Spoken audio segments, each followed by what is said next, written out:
অতি দুৰ্ভাগ্যৰ কথা এয়ে যে ইয়াৰ পাছত দলৰ নেতৃবৃন্দৰ ভুলৰ বাবে তথা ব্যক্তিগত স্বাৰ্থ পূৰণৰ হকে ৰাজ্যিক সমিতিখন তথা জিলাসমূহৰ সৈতে কোনো ধৰণৰ যোগাযোগ নকৰাৰ ফলত অসম প্ৰদেশ তৃণমূল কংগ্ৰেছৰ হাইব স্তৰত সি বাধাৰ প্ৰাচীৰ ৰূপে থিয় দিলে। এই বিষয়ে ৰাজ্যিক সভাপতিগৰাকীৰ সৈতে কেইবাবাৰো আলোচনাত মিলিত হোৱাৰ পাছতো কোনো ধৰণৰ যোগাত্মক পদক্ষেপ লোৱা নহ'ল।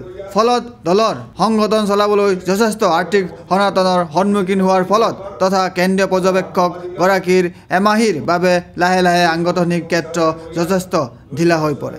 সেয়েহে আজি গুৱাহাটী প্ৰেছ ক্লাবত TMCৰ সম্পাদক আৰু মুখপাত্ৰ শ্ৰী কৈলাশ শৰ্মাই সংবাদমেলৰ জৰিয়তে জনায় যে এই দলৰ লগত যোগদান কৰাৰ পাছত দলে মোক পৰ্যাপ্ত পৰিমাণে সন্মান দিছে যদিও এনে এটা অন্বীক্ষণত এগৰাকী সক্ৰিয় কৰ্মী হিচাপে কাম কৰি যোৱাত যথেষ্ট অসুবিধা পাইছোঁ।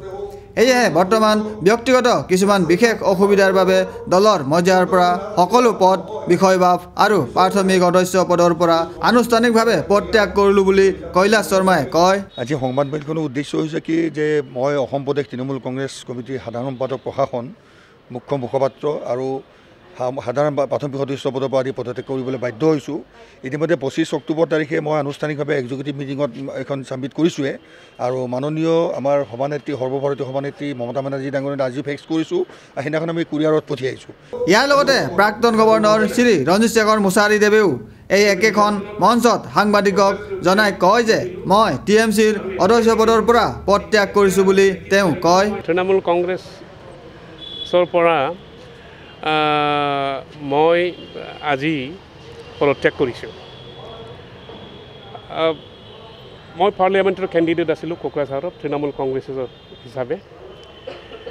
তাত যিটো মোৰ অভিজ্ঞতা হ'ল আৰু তাৰ পিছত অসমৰ ৰাইজৰ মাজত ঘূৰি পেলাই আলোচনা কৰি পেলাই মই যিটো পালোঁ যে তৃণমূল কংগ্ৰেছৰ অসমত একেবাৰে অস্তিত্বই নাই।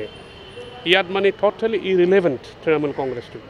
কোনো পধ্যে মানে এই পাৰ্টিত থাকি পেলাই কোনোবা যদি ভাল কাম কৰিব বিচাৰে সেইটো কৰিব নোৱাৰে, কাৰণ কোনো এটা ইয়াত তেওঁলোকে গুৰুত্বই নিদিয়ে।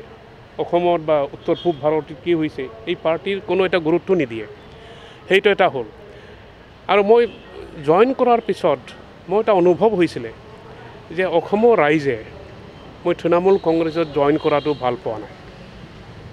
একচুৱেলি সেইটো মোৰ এটা ভুল হ'ল যে এইটো আছে এৰৰ অফ মাই জাজমেণ্ট। মোৰ কৰোঁতে এইটো ভুল হ'ল, সূক্ষ্মভাৱে মই বিচাৰ কৰিব পৰা নাছিলোঁ। সেইটো ভুলটো মই স্বীকাৰ কৰিছোঁ আৰু এইটো ভুলটো শুধৰণ কৰিবৰ কাৰণে মই পাৰ্টিৰ পৰা ত্যাগ কৰিছোঁ। Video' journalist Sushanta Das, Sentinel news, Guwahati.